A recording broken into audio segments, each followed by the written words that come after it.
Recovering deleted messages on SoundCloud can be challenging, but there are a few steps you can take to try and retrieve them. Follow this guide to explore your options. Step 1. Check your email notifications.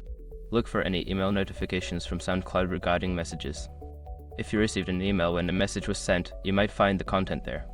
Step 2. Visit SoundCloud support. Go to the SoundCloud support page.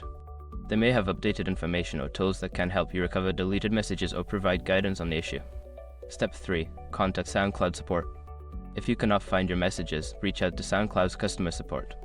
Provide them with details about the messages you want to recover, and they may assist you in the process. Step 4. Review your account activity. Check your account activity or notifications on SoundCloud. Sometimes recent interactions can provide context or information about deleted messages. Step 5. Back up your messages in the future. To avoid losing important messages in the future, consider regularly backing up your conversations or taking screenshots of important exchanges. In conclusion, while recovering deleted messages on SoundCloud may not always be possible, following these steps can help you explore your options. Always remember to keep backups of important communications to prevent future loss.